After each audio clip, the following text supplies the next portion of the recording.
a las caderas de los niños de edad temprana, a partir del nacimiento y a lo largo del desarrollo motor del niño, la enfermedad de Perthes y la luxación congénita de cadera. Antes de todo, os voy a hacer un pequeño recuerdo. La cadera es una articulación fundamental, la que une el miembro inferior con el tronco. Está compuesta de la cabeza femoral y del acetábulo de la pelvis. Por eso, la llamamos articulación coxofemoral. La articulación de la cadera tiene 3 ejes de movimientos, permitiendo una movilidad articular extensa en todos los planos: la flexión, la extensión, la abducción y las rotaciones interna y externa. La cadera tiene una gran importancia funcional. Gracias a ella podemos andar, correr, realizar nuestras actividades de la vida diaria y nos permite tener una independencia general. Entonces, su buen desarrollo es primordial, desde el inicio en vida intrauterina hasta su forma madura. Este desarrollo puede ser alterado por varios factores, como se puede ver en la enfermedad de Perthes y en la luxación congénita de cadera. La enfermedad de Perthes se caracteriza por la necrosis vascular de la cabeza del fémur, es decir, que no recibe suficiente irrigación del sistema circulatorio, lo que altera su maduración, mientras que la luxación congénita de cadera es una alteración de la relación entre la cabeza femoral y el acetábulo de la pelvis, que se puede presentar desde una inestabilidad leve hasta una luxación completa. En términos más actualizados, se denomina displasia del desarrollo de la cadera. En este video emplearemos su acrónimo DDC.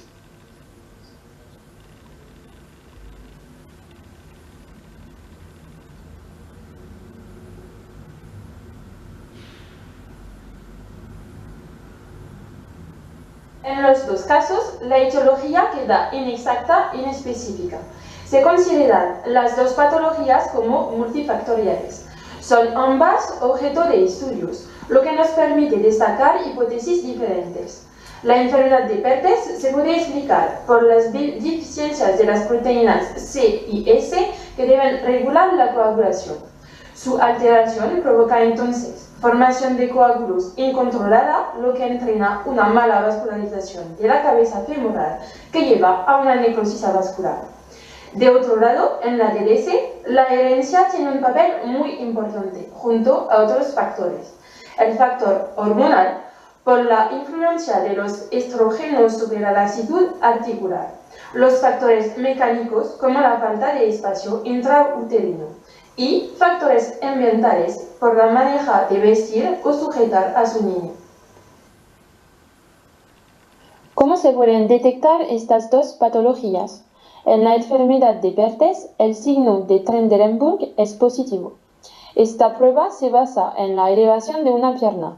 Cuando pedimos al paciente que eleve la pierna, su pelvis cae del lado de la pierna que está elevada. Este test demuestra la existencia de una debilidad del glúteo medio del lado contralateral, en este caso del glúteo medio izquierdo. La debilidad muscular del glúteo medio impide al niño una marcha correcta.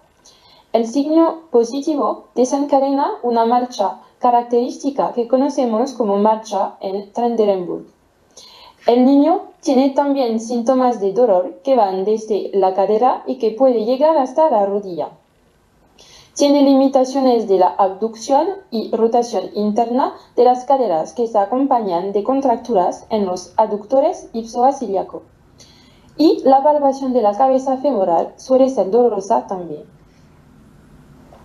Los signos más característicos en la DDC son la presencia de pliegues cutáneos en miembros inferiores a nivel subglúteo, interglúteo y muslo, una limitación de la abducción y de la rotación interna, un miembro que queda en rotación externa y una discrepancia de los miembros inferiores.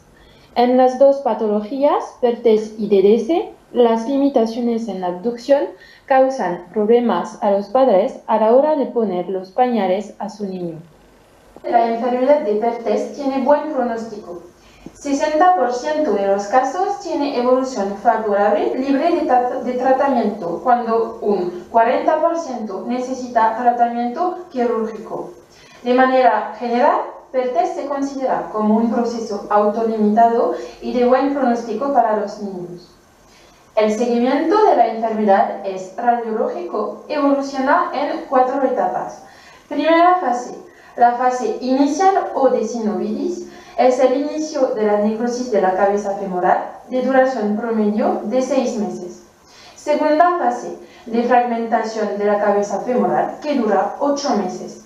La tercera, de reosificación o cicatrización, dura 51 meses. Y la última, la cuarta, la fase residual o de remodelación continua hasta la madurez esquelética. La ciencia nos aporta otras clasificaciones para seguir la evolución de la enfermedad. La clasificación de Caderal, que indica el porcentaje de afectación del núcleo de la epífisis femoral, es decir, la importancia de la necrosis. La clasificación de Gerin, que indica el porcentaje de mantenimiento del pilar lateral de la cabeza femoral. El factor de riesgo más importante es la edad. A edad más avanzada, peor diagnóstico, con más extensión de la patología. Un estudio, según Manning, nos demuestra que al diagnóstico más temprano, menos extensión de la patología y mejor evolución de la enfermedad. Los niños de menos de 6 años suelen tener un PERTES leve, transitorio, con buenos resultados, según los autores Canavese y Toma. Los niños entre 6 y 9 años tienen síntomas moderados, y los que tienen más de 9 años suelen tener un cuadro severo con resultados malos a largo plazo, según estos 2 estudios. En el caso de la DDC, el criterio más importante para una buena evolución es el diagnóstico temprano, como lo han demostrado los estudios de Budacle y de Clark y Castaneda. A diagnóstico más precoz, más probabilidad de actuar con un tratamiento conservador. El diagnóstico más tarde conduce a enfermedad articular degenerativa, como necrosis avascular, luxación recidivante y otros fenómenos degenerativos. El pronóstico depende también de la severidad de la luxación y de la edad del paciente. Hay que tener en cuenta que un tratamiento adecuado y exitoso no impide futuras complicaciones de cadera. Según el estudio dirigido por Modalesi en 2011, una persona que ha sido afectada por la DDC tiene más probabilidad de tener prótesis de cadera en edades avanzadas.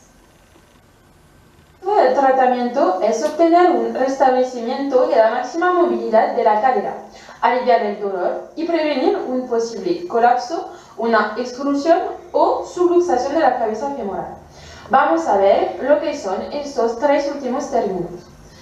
Primero, el colapso es la reducción del espacio articular entre los 2 huesos, debido al adelgazamiento del cartílago.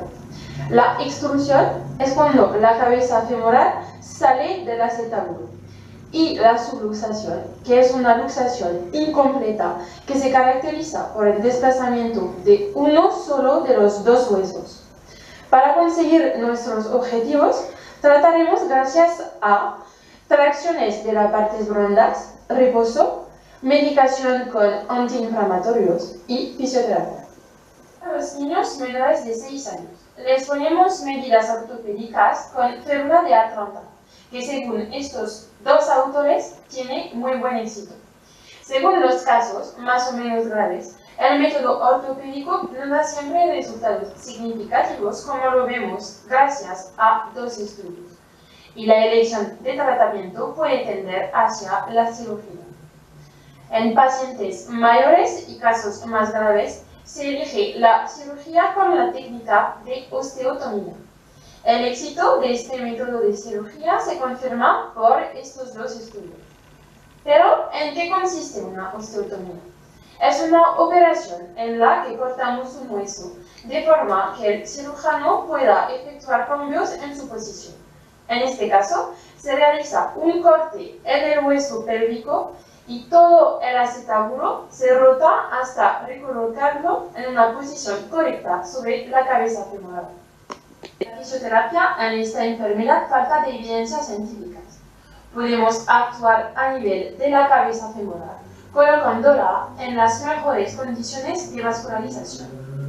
Vamos a alternar entre fases de apoyo ligero de una semana y fases sin apoyo con tracción durante 3 semanas. El tratamiento actuaremos también con posturas de abducción y rotación interna y movilizaciones de cadera. No debemos olvidar de trabajar la musculatura general, miembros superiores, inferiores y tronco, para solicitar todos los recursos fisiológicos y mantener un buen estado general del niño. Más avanzamos en la curación, mayor intensidad pondremos en los ejercicios hasta llegar en última fase a la rehabilitación de la marcha. Según estudios recientes de Pedersen, Grassman y Hayashi, se ha elaborado una nueva técnica, la utilización de la oxigenación hiperbárica, que tiene buen éxito porque aumentaría más de 20 veces el volumen de oxígeno en sangre y mejoraría de manera significativa la reparación del hueso. El tratamiento de la DDC es recuperar la posición correcta de la cabeza femoral dentro del acetábulo, asegurando una correcta irrigación. Hasta los 6 meses de edad, el tratamiento consiste en un dispositivo de abducción. Las caderas se colocan en abducción y flexión para dar estabilidad a la articulación. El dispositivo más usado es el arnés de Pavlik, que ha demostrado su eficacia a través de los estudios científicos de Wien en 2014, de Wallen en 2015 y Choudhury en 2017. Es eficaz en 90% de las subluxaciones y 85% de luxaciones totales sin necrosis de la cabeza femoral. Pavlik se lleva 24 horas al día durante 3 meses, con 100 grados de flexión de cadera y una abducción entre 50 grados y 70 grados. Se puede usar también la órtesis de Tübingen, que tiene un éxito comparable según la investigación de Kubo en 2018. El tratamiento con el arnés se recomienda la reducción cerrada, que consiste en la tracción de la extremidad por parte del profesional. En niños mayores de 18 meses se hace una intervención quirúrgica abierta con el fin de reducir la luxación gracias a osteotomías, como ya lo ha explicado mi compañera para la enfermedad de Perthes. La intervención cerrada y la cirugía abierta son seguidas de una inmovilización con yeso en flexión, abducción y rotación interna. Interviene la fisioterapia para trabajar los rangos articulares y la potencia muscular. Hace poco, el estudio de Gatter ha mostrado el éxito del tratamiento por movilización temprana, sin yeso después de una reconstrucción.